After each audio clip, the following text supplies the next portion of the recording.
Magandang umaga mga beshes. Ladies and gentlemen, matanda sa kabat. Dito naman po tayo sa divination talk natin at pasensya na kayo at medyo natagalan tayo sa pag-update ng talk natin. Bago ang lahat, magpasalamat muna tayo sa mga taong naging daan na natuloy-tuloy itong talk natin kahit na medyo may mga conflict sa schedule, conflict sa minsan hindi favorable yung mga circumstances natin, paligid natin.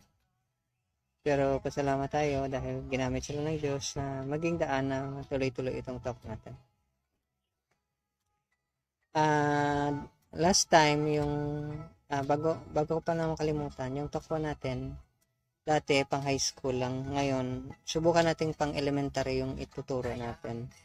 Kasi si Master Christ, yung model natin sa isang guro or shadow, kahit na yung mga bata, naiintindihan nila yung sinasabi niya. So kung subukan yung mapakinggan ng mga bata yung sinasabi ko at hindi nila maintindihan, paki-message lang po sa akin na ang sinasabi nyo ay napakahirap, yung mga bata hindi makaintindi. So gawin natin kahit na yung bata, mga elementary students nakaintindi.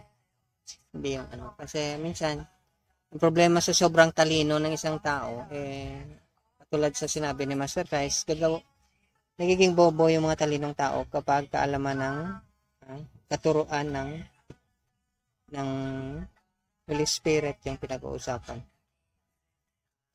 So, alam niyo naman siguro kung ano yung tema ng talk natin. Ang tema ng talk natin is forgiveness. Kasi sa Lord's Prayer, ito yung modelo ng lahat ng prayer. Forgive us our sins as we forgive those who sins against us. English po yan. Sige. Himay-himay natin. Patawarin niyo po kami sa kasalanan namin. Dahil condition yan. Sa logic, conditional statement yan. Ibig sabihin, hindi ito mangyayari kung hindi ka mo gagawin yung isang bagay. Pinapatawad po namin yung may kasalanan sa amin. So kayo po, kung may kakilala po kayo na parang gusto nyong balatan ng buhay, gusto nyong patayin, at saka hindi kayo marunong mag-forgive muna, kahit si Pope, bagong Pope pa ngayon, yung bagong Pope ngayon, kung magka-election sila ng bagong Pope, sinamatayin si Pope Francis, pag hindi ka makapag-forgive, kahit na Pope pa yung magpa-confess sa'yo, walang forgiveness po. Wala pong forgiveness. Marami akong alam dyan na mababait na tao, sabi daw nila. Matatalinong tao, sabi daw nila, hindi sila marunong mag-forgive. Alam mo yung sinaktan ka ng isang tao, tapos hindi ka marunong forgive. Pero may maganda dyan po. Dagdagan nyo na lang yung kasalanan nyo. Kasi kung hindi kayo marunong mag-forgive, dagdagan nyo lang po yung kasalanan nyo kasi doon po may isang place na pwedeng tayong puntahan. Ang tawag doon is, yung iba na hindi naniwala, ito, impyerno po. Kasi sa impyerno, lahat ng katarantaduan po andoon. Pagkain, lahat ng masasarap, lahat ng bagay na gusto mong gawin, pwede doon. So, kung hindi ka makapag-forgive, dagdagan mo na lang yung kasalanan. Kasi, para pasok na pasok ka doon sa impyerno po. Masarap yung buhay doon. Akala ng iba, nagtitiis yung mga tao sa impyerno. Hindi po. Lahat ng katarantaduhan po dyan sa impyerno. Yung gwardya doon, tarantado rin. So, sabay na sabay kayo. Masarap yung buhay mo. Sige, dagdagan mo pa. Kung mahilig kang maggawa-gawa ng kwento sa kapwa mo, mahilig kang mangbully, ang dami mong kalokohan na ginagawa, baka hold upper ka, killer ka, dagdagan nyo po. Kung 5 pa lang yung napatay nyo, gawin yung 50 po, 100. Dagdagan nyo po. Pag may nabuli kayong 5 tao, dagdagan nyo pa po, gawin yung 50 o 100 yung ibuli nyo. Kung pwede palang patayin nyo na lang. Kasi po hindi kayo papasok sa impyerno po. So, dapat pasok na pasok kayo. Kasi hindi nyo naman kayang gawin mag-forgive. Pumasok na lang kayo sa impyerno. Wala kang lugi, di ba? Panalo ka. Either way, panalo ka. Mananalo ka. So, ganun yan. So, kung hindi ka ngayon, So ngayon, kung yung option o yung choice na gagawin mo is mag-forgive ka, mag-forgive kang totohanin. Hindi yung nag-forgive ka ngayon, tapos susunod na araw, bibilangin mo na yung kasalanan ng isang tao, susunod. May mga alam ako niyan. Tumanda na sila, ibig sabihin tumanda yung edad. Merong iba dyan tumatanda pero walang puti yung buhok. Merong iba dyan na bata pa puti. Puti na yung buhok. Pero yung point natin is tumagal na sila sa lupa. So, hindi sila marunong mag-forgive. So, yung problema nila. Kasi si Master Christ, yung model natin ng Great Master, Great Sadhu, Guru or Acharya or Mystic Mentor, nag-forgive po. So, kung sabihin mong, for example, tinanong ka ng isang tao, ano po yung religion nyo? Christian po ako. Okay, tama. Christian ka. Okay. Kasi hindi ka naman Vaishnava, hindi ka naman Islam yung practice mo. Alam mo yung ganun.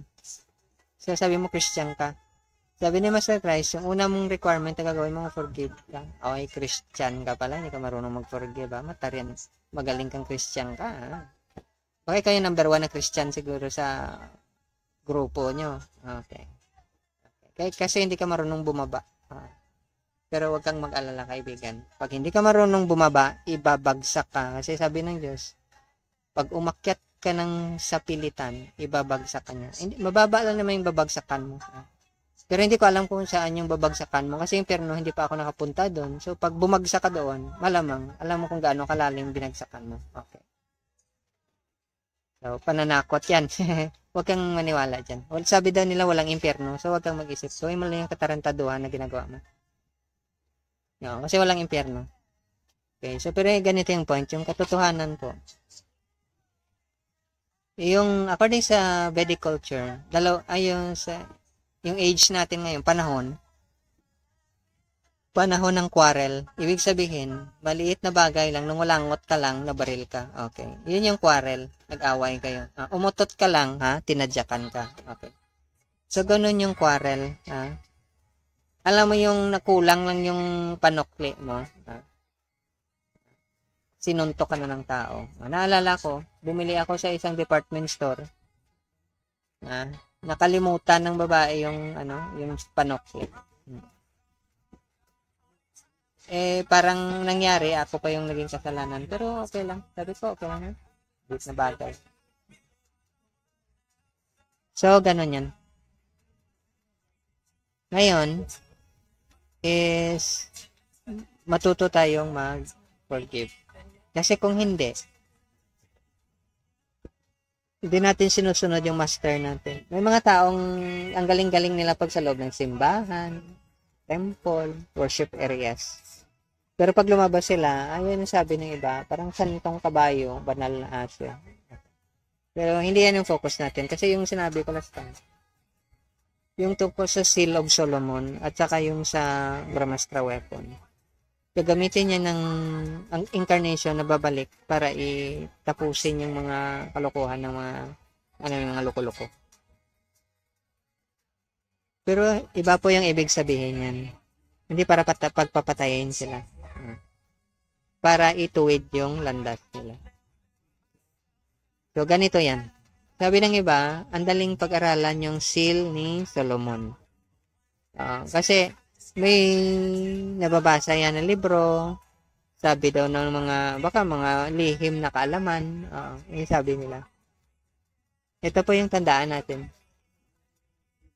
Mga Mamshi, Beshes, Ladies in Red, kung wala po tayong Shurat Sabad or Sweet Melody, yung melody na yan, napakasarap yan sa tenga, sa puso ng tao. Kasi ang melody na yan is yung sacred name na tinatawag. Banal na pangalan. Ibibigay yan sa'yo ng isang sadhu, or guru, or acharya, or mystic mentor. Ibibigay niya sa'yo. Minsan, ang translation ng Shabad is pagmamahal or love. So, yung love na yan is perfect love. Kung kayo po ay nagmamahal at saka hindi perfect yung pagmamahal nyo, hindi po love yan. Transaction ang tawag. Pag bumili ka sa tindahan, pag bumili ka sa palengke, Bibili ka ng gulay, bibili ka ng isda, ng karne. Magbibigay ka ng pera, transaction ang tawag dyan. Give and take. Bibigyan ka niya, babayaran mo siya. Okay. Transaction. Yung sinasabi na siya bad, hindi yung transaction kasi perfect love yun. Perfect. Walang ano yan, walang dumi, walang kamalian, walang kapalpakan, perfect. So, kung totoong tagasunod ka ni Master Christ, yung love mo is perfect. Sabi nila mahirap maging perfect dahil tao ka. Hindi po. Pag sinabi po ng Great Master or sino mang sado na posible yung perfect love, posible yun at kaya mong gawin. Yung mga hindi lang talaga naniniwala is nag-iisip na imposible yun. So kayo po, na wala kayong balak maintindihan yung perfect love kasi para sa inyo, yung love nyo sa bahay, love nyo sa mga anak nyo, love nyo sa pera, okay? Love nyo sa kung ano-anong bagay yung nagustuhan nyo. Kontento na kayo. Wag nyo nang hanapin yung perfect love kasi wala ka naman makukuha sa perfect love Si Master Christ, nung pinakita yung perfect love, wala siyang pera. Pangit yun. Si Master Christ, nung pinakita niya yung perfect love, wala siyang bahay. Pangit. Si Master Christ, nung pinakita yung perfect love, wala siyang sasakyan. In fact, wala siyang kingdom. Okay. So, ibig sabihin, ang perfect love, hindi mo nakikita. Wala yon sa nakikita ng mata mo. Okay. So, ganyan po.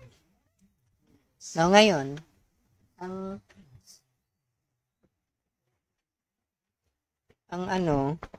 is, tandaan nyo po, kung totoong believer ka ng Godhead or ni Master Christ, yung love na pinapakita nyo po is perfect po yan. So, pag nagpalusot yung kausap mo, na hindi tao lang po ako, hindi ko kayang perfect love, wag ka nang wag ka nang magdalawang isip. Hindi po follower ni Master Christ yan. Ewan ko kaninong follower yan. So, kung siya, spiritual practitioner sa kung anong yoga group, at saka hindi ma-demonstrate yung perfect love, wag ka nang magdalawang isip pa. Baka ewan ko kung saan galing yung mga spiritual practice nila. Kasi yung love lang na galing sa Godhead is perfect po. Wala po yung wala pong condition yun perfect. So, ibig sabihin ng perfect love, mag-forgive ka muna, saka lalabas yung perfect love. So, ano yung seal ni Solomon at saka yung power ng Brahmastra? Galing yan sa spirit world. So, medyo mabigat po yan.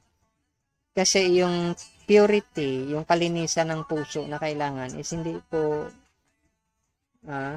paligo yung kailangan yan. Kung maligo kayo 10 beses sa araw, kulang pa po yan. Ganon yan. So ngayon, mag-forgive ka at saka perfect love. Once na mag-forgive ka, automatic, yung miraculous power ng spirit po galing sa Shabbat or sweet melody, lalabas po yan. Hindi po pwedeng hindi lalabas yan kasi yun yung parang binuksan mo na po ito. Binuksan mo na siya, ibig sabihin na lalabas na yung miraculous power. Yung tawag na iba dyan is mystic power, pero sa Christian na idea is miraculous power. Parang, it's a miracle. Nakapagtataka, bakit nangyari ganun? Ganun yun. So ngayon, ito yung nakakatuwa pa dyan. Kasi yung seal ni Solomon po, at saka yung, sige, doon naman lang tayo mag-focus kay Solomon. Yung seal po ni Solomon, na ginamit din ni Master Christ na nag-cast siya ng mga demons is galing po yan yung susi niya sa creation.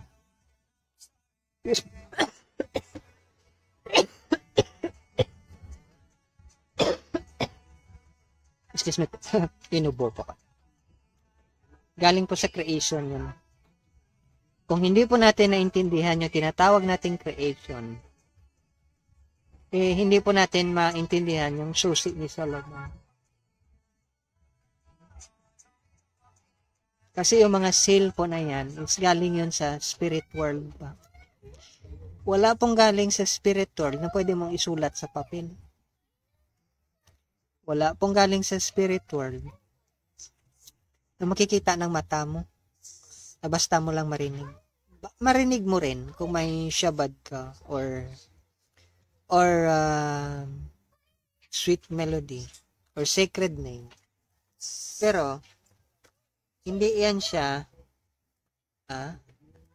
wala siyang power dahil hindi yun galing sa spirit world. Hindi po galing sa printing press ng libro yung spirit world po. Si God po galing sa spirit world. Si Master Christ galing sa spirit world. So, ibig sabihin, kahit anong gawin mo, hindi po sila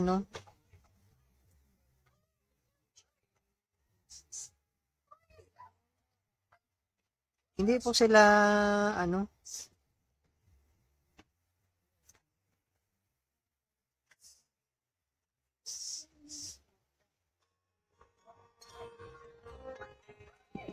hindi po sila kayang kopyahin ng tao. Hindi po natin pwedeng i-drawing yung mukha ni God na may bigote. Hindi po si God 'yon. Iba 'yon. Drawing po 'yon ng tao. Yung seal po ni Solomon, hindi po 'yan ma-drawing sa papel. Seal po 'yon galing sa spirit world. Kasi yung mga demons po is mga angel din po 'yan. Yung mga demons is mga angels na yung energy nila, ginagamit nila is makamundo. So, spirit din po yan sila. Hindi mo po pwedeng itali yung spirit sa papel o sa words. Kasi yung words po ng tao at saka yung words ng God na spirit, magkaiba po. Nag-create po si God using words. Gamit lang yung words niya. Ikaw po, kahit sabihin mo pang bagyo, hindi po mangyayaring magkaroon ng bagyo. Kasi magkaiba po kayo. Yung word nila, yung power nila magkaiba. Pero may mga taong, hindi lang natin alam kung saan nila napulot yung kaalaman nila. Matatalino naman minsan yung mga iba dyan. Hindi nila nakita yung pinagkaiba ng power ng spirit. Yung seal ni Solomon na totoo at yung drawing na nakita nila. Pero sige lang, pagbigyan ko natin. Kasi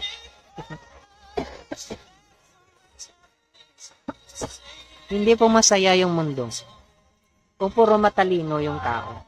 Dapat may mga hindi rin matalino. Hindi po masaya yung mundo kung puro po nakatawa lahat ng tao. Dapat may iiyak din. Hindi po masaya kung puro buhay yung tao, hindi na tayo magkasya, dapat may mamatay din. Ganon yan po. May mga taong hindi po talaga sila nakakaintindi, kahit sabihan mo, kahit nabasa nila, na yung mga spiritual energy po, hindi po yun under sa material energy. Kaya nga hindi mo pwedeng hulihin yung spirit na lumabas sa katawan pag namatay na yung tao. Ganon yun. Medyo intindihin natin kasi minsan yung may mga taong tumatanda yung edad pero yung pag-iisip hindi pa rin po tumatanda. Medyo, ewan ko lang kung ano tawag nila dyan. Minsan narinig ko, medyo kababawan daw yung sabi niya. Pero yung sa pagkaintindi ko na, medyo kulang lang po ng pag-iintindi. Hindi po kulang yung pag-iisip, kulang lang po ng pag-iintindi. So, ganon yan. So, ngayon, ano yung difference ng power ng spirit nito? Kasi hindi mo magamit yung seal ni Solomon kung mayabang ka. Gusto mo magpa-impress sa ibang tao, gusto mo nagmamagaling ka, hindi po magamit yung seal ni Solomon kasi galing sa spirit. Yan. Wala pong spirit na mayabang. Wala pong spirit na nagmamagaling. hindi po naka-frontline yung spirit. Kagaya ni Master Christ, sa huli po yan. So, nakaupo sa huli. Hindi po nakaupo yan sa special guest. No? So, kung tingin mo sa sarili mo, special ka, special child ka, special mahal na mahal ka ng Diyos, uunahin ka. Okay naman yung mga ganyan. Kasi baka kulang ka lang ng maliit ka, baka hindi ka napansin na maayos na magulang mo. Okay lang naman yan. Minsan may ganyan talaga. So, kailangan mo magpapansin ng mga kalaman mo na hindi mo naman kayang gawin. So, pero kung sa tingin mo parang hindi mo magawa, mag-isip-isip ka na. Okay. So, ngayon, sabi ko, hindi tayo mag-direct sa sa Siling Solomon at saka sa Brahmastrano story. Hindi tayo sa mga steps paano natin maintindihan yung mga ganito. So, ganito yan.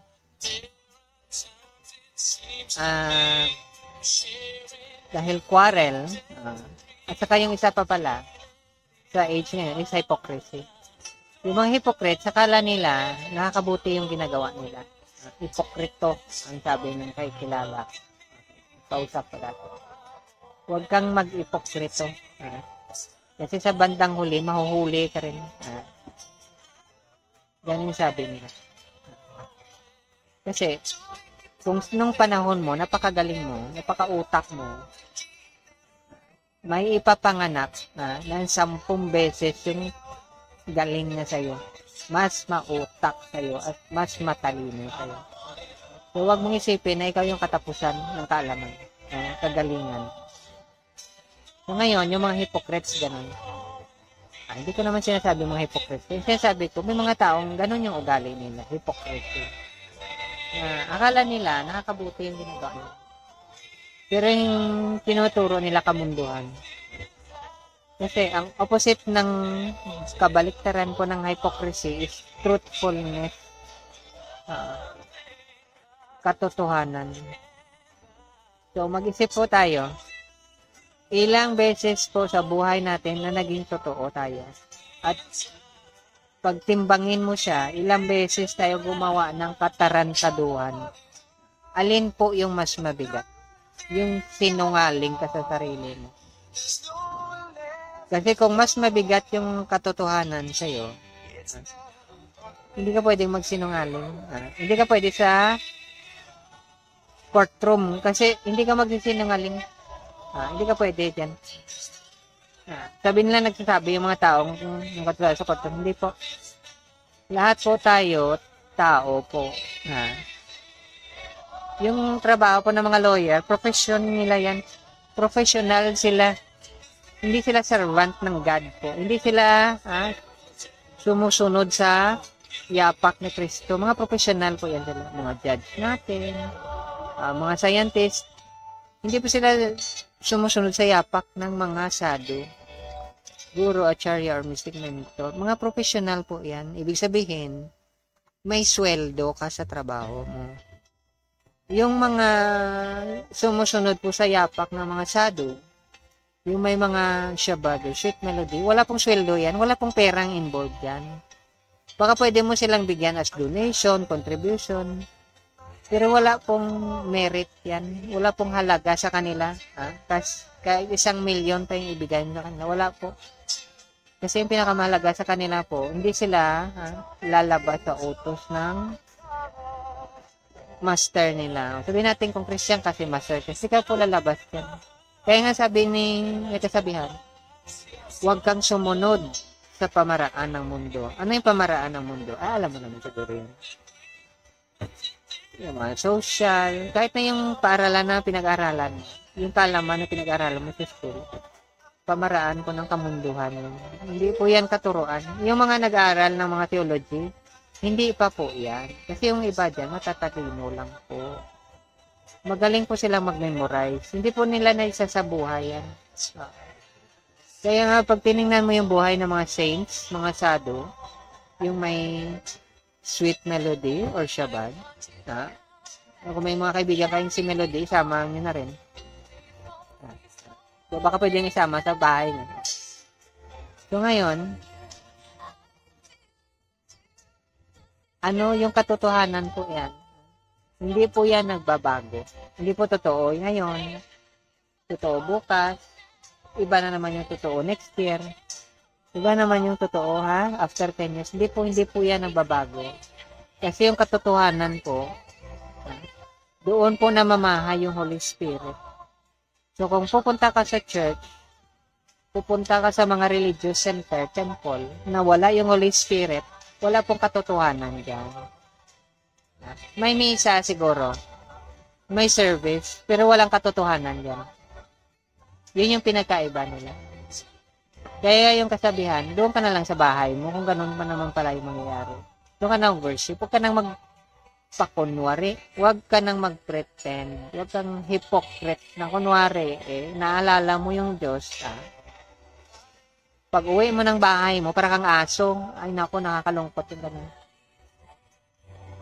Hindi ka nga marunong mag-forgive, Alam mo yung ganun? Naalala ko yung isang, nabigla na lang ako. Kasi, alam mo naman yung mga bata, may mga feelings yun na kailangan nilang attention. Biglang sinampal ng tatay niya. Discipline daw yan. Yan daw yung way ng discipline. Ewan ko kung sinong tarantado yung nagturo sa tatay mo. Pero discipline daw yan. Kasi alam mo, pag ganan yung father natin, at saka yung tatay natin yung Diyos, pag sinampal ka niya, sabog yung katawan mo, ano mangyayari sa'yo? Kaya nga hindi nga yan ginawa ni Master Christ. Na kahit na yung nagpako sa kanya, hindi niya sinaktan. Kahit na yung nag-accuse sa kanya na may kasalanan niya, hindi niya sinaktan. Pinorgive po niya, pinatawad. Kasi yun yung nature ng sado. Kung may Shabbat ka or sacred melody, sali niya na lang si melody dyan. Wala pong kasalanan na mabigat. I-forgive. At saka hindi mo ina-announce na nag-forgive ka ng isang tao. Hindi po. Sikreto yung pagkagawa niya. Kaya ngayon yung isang babae na prostitute daw, papatayin na siya in public. May mga taong ganun, gusto nila gagawin ito in public. Yung ipahiya ka, ipunish ka. In public marami nakakarinig. Pero yung sabi ni Master Christ, your sins are forgiven. Wala ka ng kasalanan. Sino ba yung may kasalanan? Kasi yung sabi niya, yung unang walang kasalanan, yun yung unang maghagis ng bato. Pwede nyo na rin sabihin, pwedeng tinapay, nasa loob ng garapon. Okay. Uso sa atin yan. Ikaw kasi. Ikaw kasi. Ano ka ba naman? Ikaw kasi. Ikaw kasi nainis ako dahil sa iyo. Hindi po. Mali po yan. Yung emotion mo po, galing sa iyo yan, hindi sa ibang tao, Kung matino kang mag-isip, yung emotion mo galing sa'yo yan, unless na may sira yung utak mo. Pasensya na. Sa mga may sira utak yan. Ang emotion mo po na nagagalit ka, na-irritate ka, galing po yan sa puso mo. Hindi po galing sa ibang tao. So kung nawala yung disiplina mo sa sarili mo, talagang magagalit ka. Maiinis ka. Nako. Sinabi mo pa namang Christian ka. Ewan ko lang kung sinong Christian yung sinasabi mo. Baka yung kakilala kong Christian yung ibig mong sabihin. Kasi Christian ka na nga, hindi ka pa marunong mag-forgive. Hindi ako nag-ano dito, nag-pontificate tawag nila. Nag-memoralize. Hindi. Ang point yan, kasi yung purity po, yung kalinisan ng puso, hindi po magamit yung seal ni Solomon pag walang ganyan. Sinil ni Solomon yung mga demon. Hindi dahil sinisi niya sila, dahil may katarantaduan sila, hindi po. Sinil niya lang po sila. Pinray ni Master Christ yung mga demon, yung tao sa mga demon. Hindi niya sinisisi niya sila, kayong mga tarantado, kayong mga demonyo, o lang hiya kayo. Hindi niya sinabi. Sinabi niya lang na umalis kayo. Yun lang sinabi niya. Minsan may mababait. May mga mababait tayong mga kilala mga tao. Hindi sila marunong mag-forgive. Ang lahat pa ng kasalanan, ipapatong nila sa atin. Sa'yo. Mag-ingat ka dyan. Ewan ko kung mag-ingat ka dyan kasi hindi mo alam kung kanino nagpe-pray yung tao. Hindi po ma-activate yung seal ni Solomon pag hindi ka marunong mag-forgive. Kasi yun lang ang bagay na hindi magawa ng mga demons. Pag may kasalanan ka sa mga demons, hindi yun sila mag-forgive. Ganon din yung mga tao na may spirit ng mga demons. So, pinoposes sila ng demons, kaya hindi sila makaforgive. Ngayon, yung perfect love, madala ng Surat Shabad o sweet melody o divine melody o isali niya si melody dyan. Is ano po yan? Dapat may purity ka muna. Kaya nga mag-forgive ka kasi para wala kang baggage. Wala kang dala-dalang skeleton, mga buto dyan ng mabaho. Wala kang dala. Malinis yung puso mo. Saka ka makapag-intercede, makapag-pray ng maayos. Akala mo basta ka lang mag-pray ng maayos? Akala mo napakagaling mo mag-pray. Hindi ka marunong mag-forgive. Hindi po acceptable yung prayer na yan. Sabi ni Master Christ, kung magbigay ka ng offering, sabi natin yung offering mo prayer, at saka hindi ka maka-forgive ng isang tao, hindi po tatanggapin yung prayer niya. Akala nyo, beauty pageant yung pag-pray, Kahit sa simbahan ka pa, hindi tatanggapin yung prayer niya. Baka makikinig siguro yung demonyo, tapos sige, pagbigyan natin yung taong to, kasi nagpipray naman Kaya lang hindi malinis yung puso niya, sige, pagbigyan natin. Bigyan niyo po kami ng maraming pera po. Kasi mapatayo pa kami ng malaking simbahan or temple. Ganun po yan. Sige, pagbigyan kayo. Akala mo na-bless ka ni God. Akala mo, pinagbigyan ka ng Diyos. Yung hindi mo alam, attracted yung mga demons at si Satanas sa taong hindi marunong mag-forgive. Kasi yun lang po yung hindi nila kung hindi po nag-forgive si Master Christ, baka naging leader siya ng mga demonyo.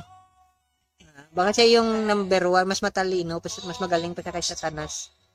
Kaya nga hindi siya ma-influence. Kaya nga nung pinutol yung tenga ng isang tao, sinabihan ni Master Christ, si Peter, hindi tayo magagamit ng weapons. Kaya binalik niya yung tenga. Hindi po tayo nananakit ng tao. Hindi po tayo nananampal, nananadyak, hindi namamaril, hindi tayo nagkakarbam. Hindi po natin ginagawa yan kasi gawain ng demonyo po yan. Hindi po tayo nagpupunto sa likod ng ibang tao. Pero yung Maringtes, iba yon. Tungkol naman yun sa Godhead kasi. So, special yun. Masarap yun na klaseng Marites. Ganon lang po yun.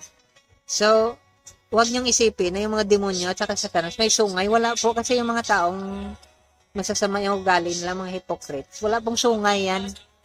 Lari pong buntot yan. Normal silang tao. So, yung mga demons, marang normal na mga angels yan. So, since hindi mo sila mahawakan, hindi mo sila makontrol. Ang pwede lang makakontrol sa kanila, yung forgiveness at saka yung Shabad or sweet melody. Sali niya sa melody dyan. Ganun yan. Yun lang yung way. Kasi perfect love yun. Yun na yung mag-conquer sa kanila. So, ngayon, so once na na-establish siya, naibalik ka, kasi hindi ka maibalik sa spirit mo pag hindi ka maka-forgive. So once na na-forgive mo yung isang tao, babalik ka sa original nature mo. Ngayon, magiging ano ka, nasa state of grace.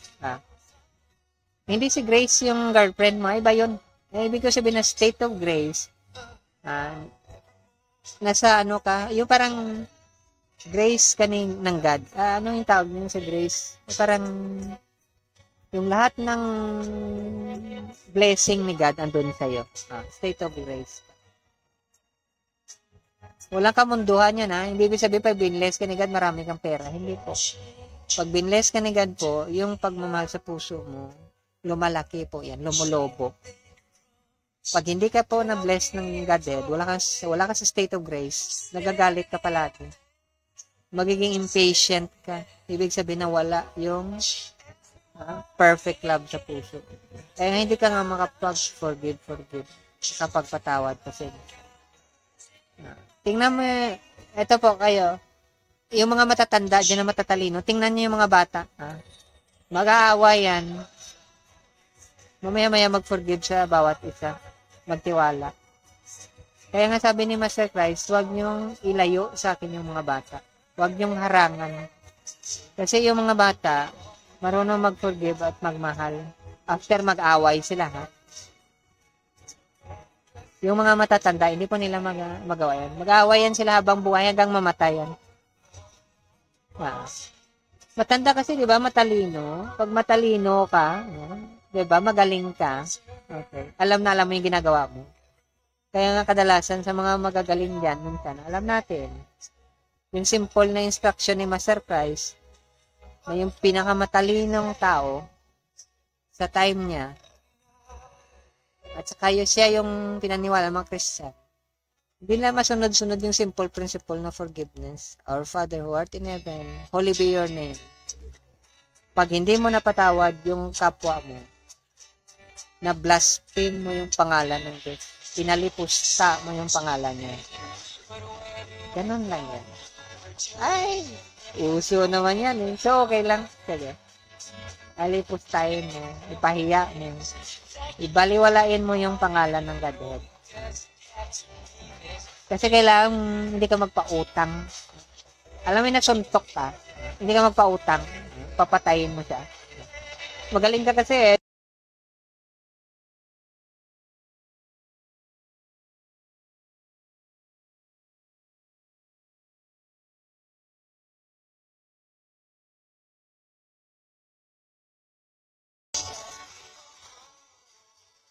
So, ganun yan. Nakapila sila.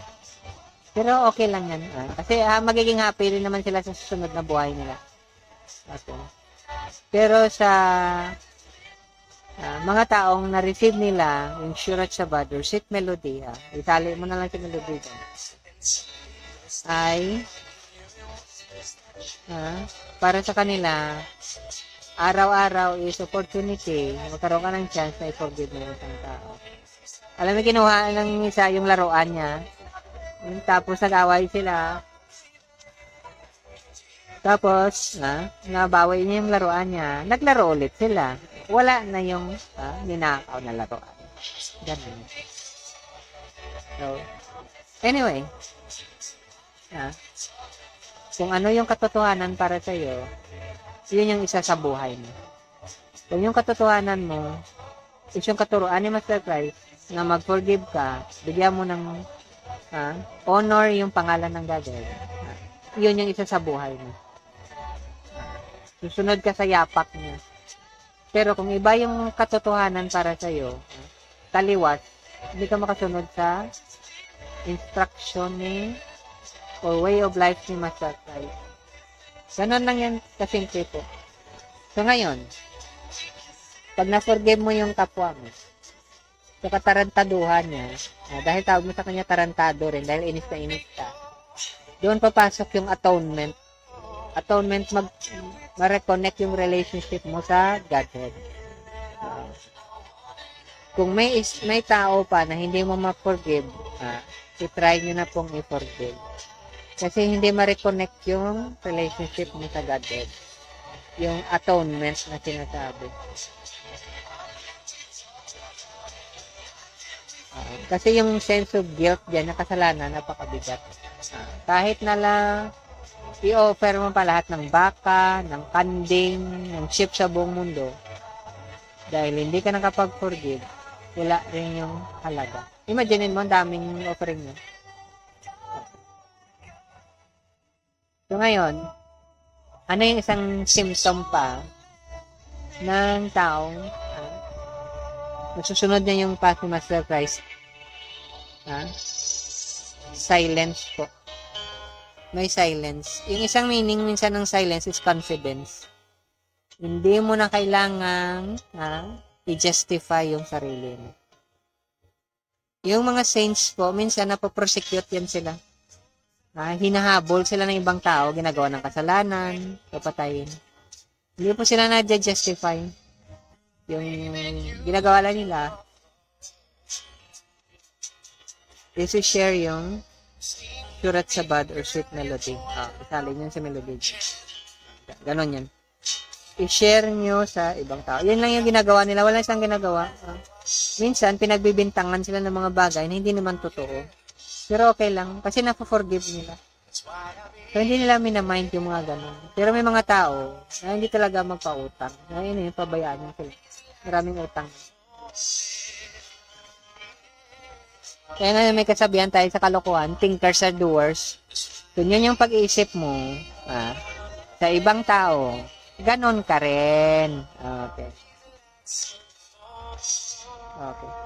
So ngayon, pag andoon na yung atonement, ibig sabihin yung forgiveness na na-receive na,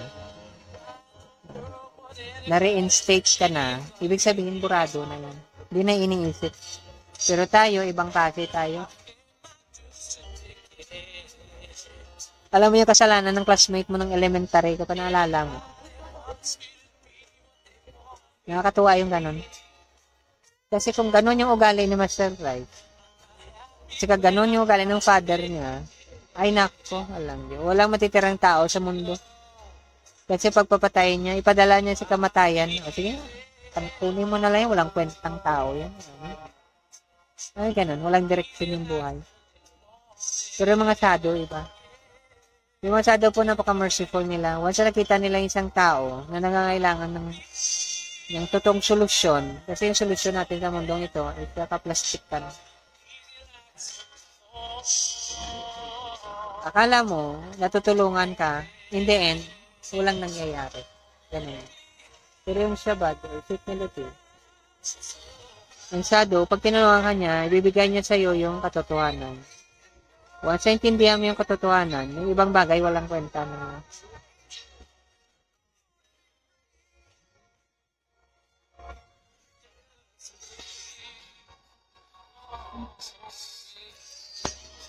Yan po yung hindi nakuha ng iba. Pero okay lang.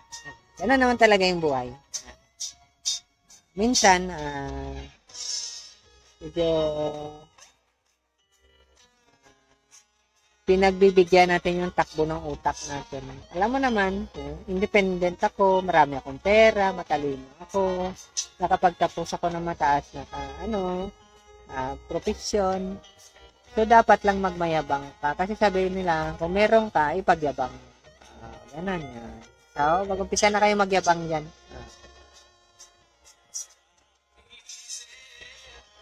Okay. Pero, yung sinasabi dito, is magpakumbaba po tayo. Tanggapin natin yung katotohanan. At, once na nag-start tayo mag-forgive, burado na yung old na kasalanan ng isang tao.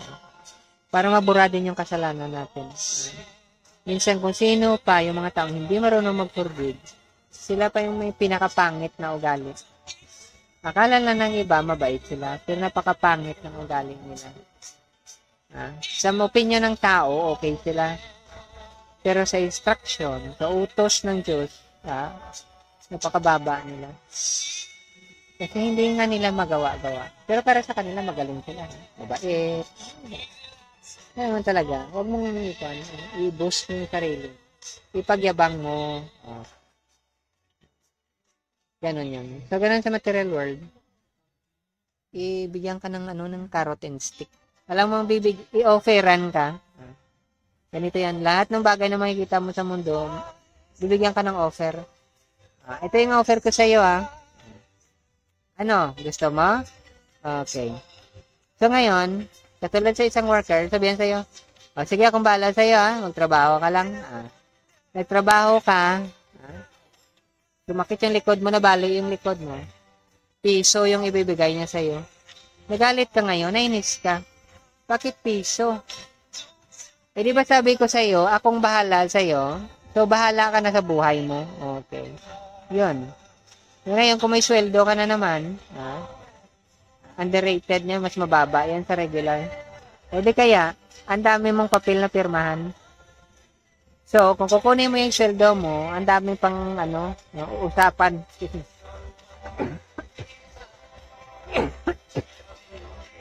Pero, tingnan po natin si Master Christ, anong ginawa niya. wala po siyang maraming kwento. Hindi po siya madada. Hindi po siya basa yung bibig niya. Ha? Hindi po parang puwet yung bibig ni Master Rice. Pag sinabi niya sa'yo, gagawin niya. Kaya sabi niya, ay yung oo mo, oo dapat. Yung hindi mo, hindi. Huwag mo nang ulitin. Ha? May mga taong medyo hindi lang natin alam. Baka may sira siguro sa utak. Ha? 2 beses nila sinasabi. Unless na uulitin mo talaga para hindi maalala. 3 times. Huwag kang umihi dito Huwag kang umihi dito. Last na lang to, huwag kang umihi dito. Ganon yan magbigay instruction. O 1 beses lang. Okay. Huwag kang umihi dito. May mga ibang tao, sasabihin niya sa'yo, huwag kang umihi dito. Mamaya-maya, sasabihin niya naman sa'yo, huwag kang umihi. Bukas sasabihin niya sa'yo, huwag kang umihi dito. After 5 years, sasabihin niya sa'yo, huwag kang umihi.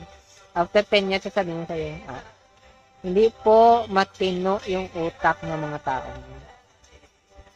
Yung mga tao pong may surat sa or sweet melody, hindi po nagsasalita ng 2 beses. 1 beses lang. Si Confucius po, na nagbigay siya ng instruction sa anak niya, 1 beses niya lang sinabi. Hanggang namatay si Confucius, hindi niya inulit yung sinabi niya sa anak niya. Ganun po tayo. Kasi kaliyuga po ngayon. Pagpasensyahan na po natin, may mga tao, mahihina talaga yung utak nila. Hindi sila nakakaintindi. Para minsan naisip mo, ano kaya palitan natin yung ulo mo ng ulo ng manok kaya? Para kasi maliit yung utak mo. Pero wag po. Pasensyahan na lang po natin. Ganun po yan. Kung may mga tao pong ganyan, hindi natin i-overlook. Sundin lang po natin yung way ni Master Charles. I-forgive na lang natin. Ikaw talaga, akala mo siguro nakakalimot ako.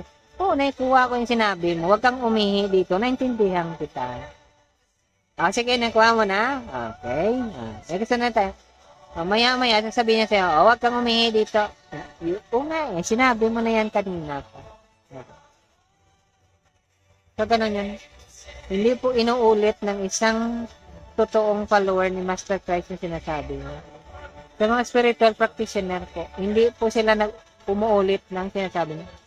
Unless po i-emphasize nila na hindi mo makalimutan, sunod-sunod sila. Yung pagbigay po paggamit po ng Sing Solomon, ang pagbigay po ng Surat Shabad, sweet melody, sama mo na ibigay mo lang sa melody, okay? Hindi po inuulit yan. 1 beses lang po sinasabi yung Shabad. Sasabihin yan sa'yo, hindi na uulitin. Si God po, yung God, 1 beses lang po nag-create. Gagawin mo na yung part mo. Kaya nga walang 2 creation sa Bible. Oo. Hindi po nag-create ulit si God. Kaya hindi po siya nag-create ulit ng tao. Kahit pumalpak. Kasi hindi po na inuulit. Yung mga spiritual practitioner po, mga totoong nagpa-practice, mga sadhu, wala pong 2 beses sa kanila, 1 beses lahat ng bagay.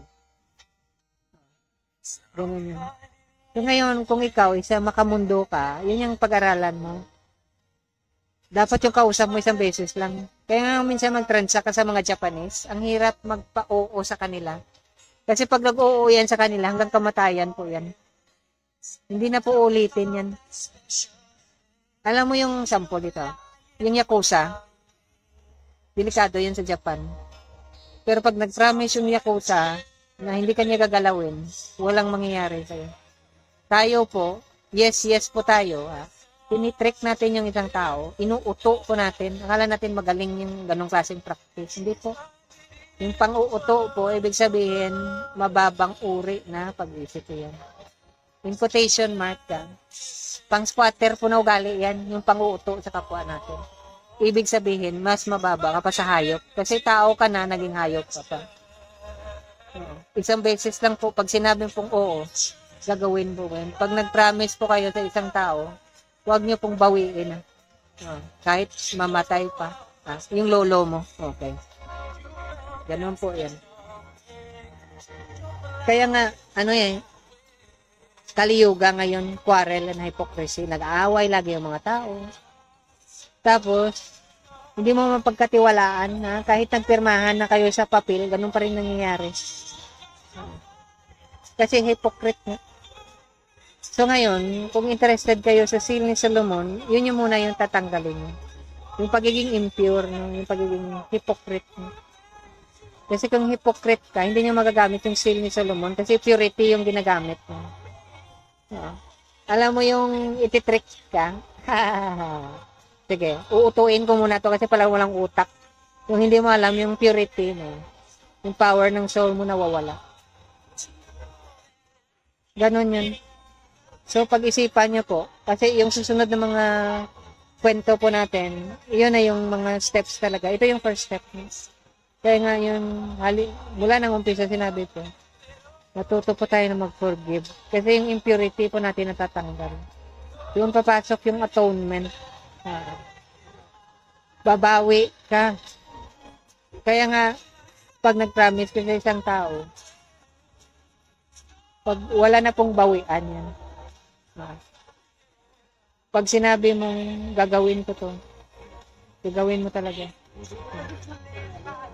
Huwag mo nga tayo mamatay ka at saka mo gagawin. Gagawin mo talaga. Kasi ako, kahit katulad sa akin, nakikita ko sa iba at saka na-learn ko sa iba na pag nag-discipline ka ng sarili mo, hindi mo na talaga, hindi mo na binabago. Pag nag-promise ka, kayo mga boys, magagaling mag-dribble yan, handsome, tall, and dark. Pag nag-promise kayo sa isang babae, huwag niyo pong bawiin. Kaya mga mamshi, beses, ladies in red, at yung matanda at kabata, pag nag-promise ka, huwag niyo na pong bawiin. Mag-promise kayo sa anak niyo, huwag niyo na pong bawiin. Mag-promise kayo sa magulang niyo, huwag niyo na pong bawiin. Isa yon sa quality ng isang gentleman. Kung gentleman ka at saka gentlewoman ka, wala pong bawian yan.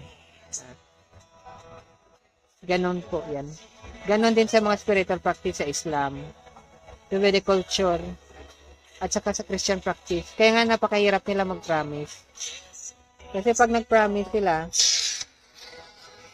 hindi na nila babawiin. Napakahirap po. Ganon yan sa Vedic culture. Yung mga kings, yung mga saints na nahihirapan sila kasi later na lang nila nalaman yung taong binigyan nila ng promise, tarantado pala. Naipit tuloy sila. So, ganun yun. So, ang best na gawin po natin, maghingi tayo ng guidance sa Holy Spirit na yung promise natin, ma-fulfill natin sa bawat isa. At hindi mahadlangan ng mga demons po. Ganun po yun. Kasi pag hinadlangan yan, baka mauna ka mamatay. Matay ka bago mo ma-fulfill yung promise. No? Pero pag yung Holy Spirit mag-guide sa'yo, lahat ng promise na binigay mo, magkakatotoo po yan. Ang disadvantage lang yan is dahil hindi ka nakagawa ng katarantaduhan, hindi ka mapunta sa maligayang lugar, impyerno po. Maligaya po doon sa impyerno, hindi nyo alam. Lahat ng mga gandang babae, lahat ng katarentaduhan, pagpatay, panloloko, alam mo ganon? Andun po yun. So, kung ikaw po yung taong ginaguide ng Holy Spirit at na-fulfill mo yung promise mo, disqualified ka po, hindi ka pwede mapunta doon. Kasi hindi po nababawi yan. So, pero para sa inyo na hindi nyo magawa, ay masarap din naman mapuntahan nyo. Huwag kayo mag-alala. Walang lugi doon.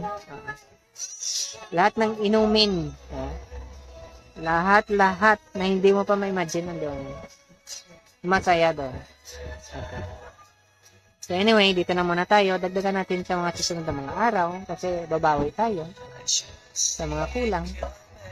So, thank you po sa time niyo mga mamshi, beses, ladies in red, at yung matanda at kabata.